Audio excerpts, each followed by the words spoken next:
dust has hardly settled on the Spring Carnival, and the images of Green Moon's Melbourne Cup victory and the royal presentation will be replayed for decades. But this is the video the industry would prefer you didn't see. Horses walking into the killing box for their meeting with the rifleman. This is Cup Week at the Knackery. The racing industry can't possibly stand up and say that they love these horses and then the next day, when they can no longer earn money on them, send them to the Knackery where they will receive a bullet in the head and be killed for dog meat. The shooting of horses at the Melbourne Knackery was secretly filmed by animal activists. Industry insiders estimate 10,000 racehorses a year are slaughtered. The majority are used for pet food, and horse sales around the country are attended by meat buyers. 160, 70, 80.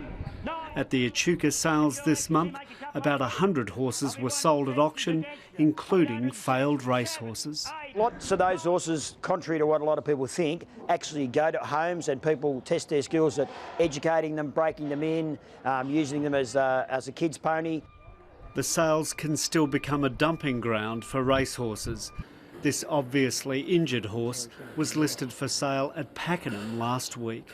A lot of people just don't care, they don't want to put the money into fixing them. There are currently about 15,000 thoroughbred foals born every year. The industry calls the number of horses lost to racing each year wastage. Is the so-called issue of wastage a problem for racing? A big problem, and we don't know how bad it is, but we suspect it's very bad. We are breeding lots and lots and lots of horses. Some of them fall by the wayside for things that should never happen, and that causes wastage. So is the racing industry breeding too many horses? Absolutely. I bid 8. I bid 3,800. Had 3,800. While the Clydesdale Cross can sell for thousands of dollars in the main ring, racehorses in the rear sale yards only fetch a couple of hundred. The breeder came up to me and had a chat to me. He said she raced a week ago in Wodonga and came 1,400 metres behind last place. She's pretty slow. She's not born to be a racehorse.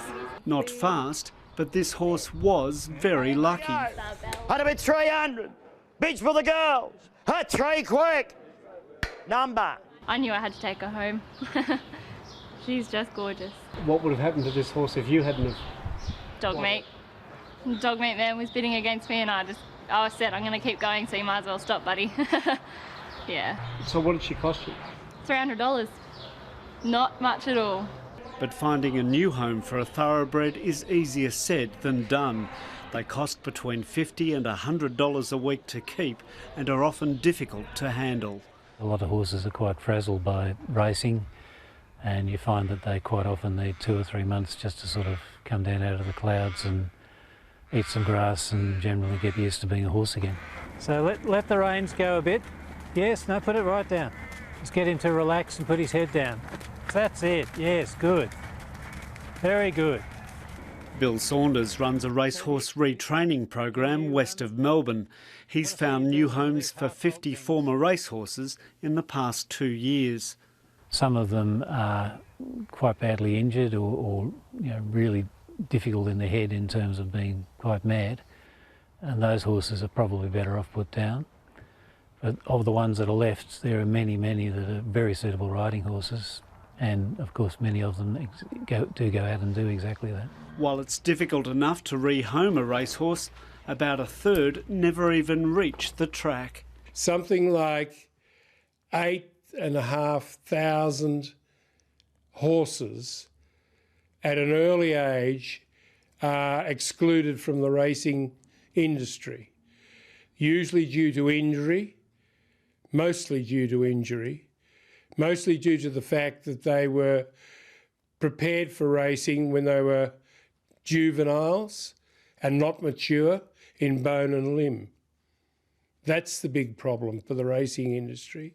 The racing industry needs to realise that by breeding these animals and by profiting from them while they're racing and having those sort of benefits, They owe a responsibility to that animal to look after it for its entire life, not just its life while racing.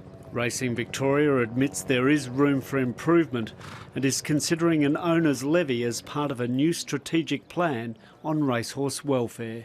We've had many owners here who've actually been prepared to pay money to get their horses retrained in order to give them a good home. Unfortunately, it's not as widespread as I would like it to be. Mwah. Hey, we're going to be buddies. We're going to be buddies. Guy Stainer reporting.